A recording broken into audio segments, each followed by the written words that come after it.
Assalamualaikum warahmatullahi wabarakatuh. Selamat pagi anak-anak. Hari ini kita akan melanjutkan pembelajaran yaitu tema 8 daerah tempat tinggalku, subtema 1 lingkungan tempat tinggalku. Hari ini kita akan membahas tentang cerita fiksi. Ada yang tahu apa itu cerita fiksi?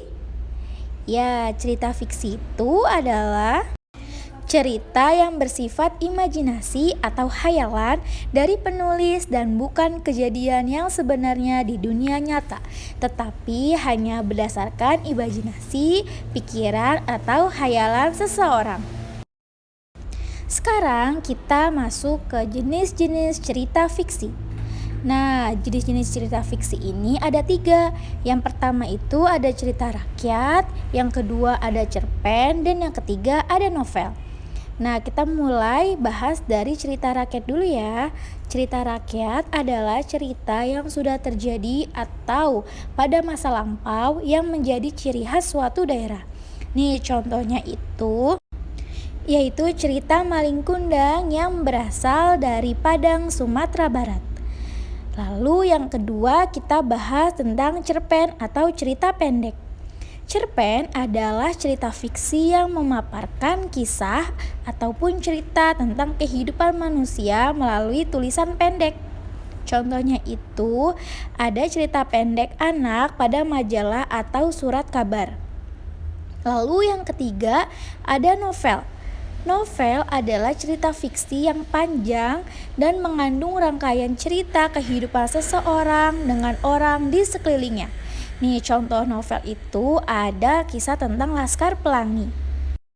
Nah, sekarang setelah kita mengetahui jenis-jenis cerita fiksi, kita akan masuk ke jenis-jenis cerita rakyat. Nah, pada jenis-jenis cerita rakyat ini ada jenaka, mite, fabel, legenda, dan saga. Sekarang kita akan bahas satu persatu jenis cerita rakyat.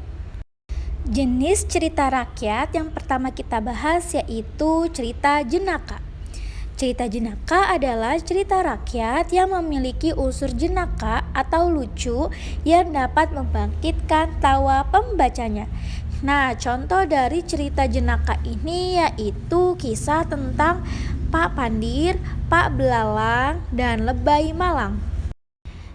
Nah, jenis yang kedua ini yaitu ada mite. Mite adalah cerita yang berhubungan dengan kepercayaan suatu benda, peristiwa gaib, dan alam gaib. Nah, contoh dari mite ini yaitu ada kisah tentang dewa-dewi dan peri. Nah, jenis cerita rakyat yang ketiga yaitu fabel. Fabel adalah cerita fiksi yang menceritakan kehidupan hewan yang berperilaku menyerupai manusia. Nah, contoh dari cerita fabel ini yaitu Kasuri dan Dara Mahkota, lalu ada Kancil dengan buaya, dan burung bangau. Jenis cerita rakyat yang keempat yaitu legenda. Legenda adalah cerita rakyat yang dianggap benar-benar terjadi yang ceritanya dihubungkan dengan tokoh sejarah. Nah, salah satu contoh dari cerita legenda yaitu Asal Mula Telaga Warna. Jenis cerita rakyat yang terakhir yaitu ada saga. Saga adalah cerita rakyat yang berhubungan dengan sejarah, menceritakan keberanian, kepahlawanan, dan kesaktian seseorang. Nah, contoh dari cerita saga ini yaitu kisah tentang Ciung Wanara, Air Langga, dan lain-lain. Alhamdulillahirrabbilalamin, pembelajaran tema 8 subtema 1 kita hari ini telah selesai. Anak-anak, semoga kalian tetap semangat untuk belajarnya dan jangan lupa untuk tetap menjaga kesehatan. Wassalamualaikum warahmatullahi wabarakatuh.